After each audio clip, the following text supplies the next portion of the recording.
Dear friends, ഇന്ന് വന്നിരിക്കുന്ന ടോപ്പാണ്. സൂപ്പർ ഐറ്റം ആണ്. ഇത് എല്ലാവർക്കും ഇഷ്ടമാണല്ലോ. ഇങ്ങനെ ഒരു സ്ട്രെച്ചബിൾ എഫക്റ്റ് വരും കേട്ടോ. നമ്മുടെ ഒരു എന്താ അതിന് പറയുന്ന ആ ഒരു പ്ലീറ്റിന് ഒരു പ്രത്യേകതയുണ്ട്. നല്ല രസമാണ്. വെറൈറ്റി ആണ് കേട്ടോ. നല്ല കളേഴ്സ് ആണ്. എല്ലാം 3 കളേഴ്സിലേ വന്നിട്ടുള്ളൂ. ഫസ്റ്റ് വൺ ഞാൻ വെയർ ചെയ്തിരിക്കുന്ന സെയിം കളറാണ്. സെക്കൻഡ് വരുന്നത് ഒരു ഗ്രീൻ ഷെയ്ഡാണ് കേട്ടോ. നെക്ക് പോർഷൻ ഇതാ ഇതുപോലൊരു വി നെക്കിന്റെ കോൺസെപ്റ്റ് ഉണ്ട്. വേണ്ടവരൊന്ന് ഷേപ്പ് ചെയ്ത് ഉപയോഗിക്കാതാ. ഇത് കണ്ടത് ഇങ്ങനെയാണ് ഇതിന്റെ ഒരു മോഡൽ വരുന്നത്. ഈ പ്ലീറ്റ് കാണുമ്പോൾ നിങ്ങൾക്ക് മനസ്സിലാവുമല്ലോ.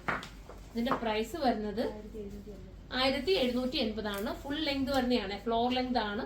സൂപ്പർ ഐറ്റം ആണ്. സെക്കൻഡ് കളർ ഇതാണ്. നല്ലൊരു ഗ്രീൻ. അടുത്ത കളർ വരുന്നത് ഒരു ഗ്രേ ആണ്. ഗ്രേ വിത്ത് ബ്ലാക്ക്. നല്ല രസമുണ്ട് കേട്ടോ. ഇതിനോട് ഏതെങ്കിലും ലാസ്റ്റ് കളറാണ്. 3 കളറേ ഉള്ളൂ. ഇതിൽ ഏതെങ്കിലും ദുപ്പട്ട നിങ്ങൾക്ക് വെയർ ചെയ്താൽ മതി. അടിപൊളിയായിരിക്കും. അപ്പം വേണ്ടവർ സൈറ്റിലൂടെ പർച്ചേസ് ചെയ്തോ. സൈറ്റിന്റെ ഐഡിയ വരെ surma.in. ഇത് ഹാൻഡ് വർക്ക് ആണ്. നെക്ക് പോർഷനിൽ ഫുള്ളും ഹാൻഡ് വർക്കാണ് ചെയ്തിരിക്കുന്നത്. 1780 നിങ്ങൾക്ക് വെർത്തായിരിക്കും. അടുത്തൊരു വീഡിയോയിലൂടെ കാണുമ്പോൾ എല്ലാവർക്കും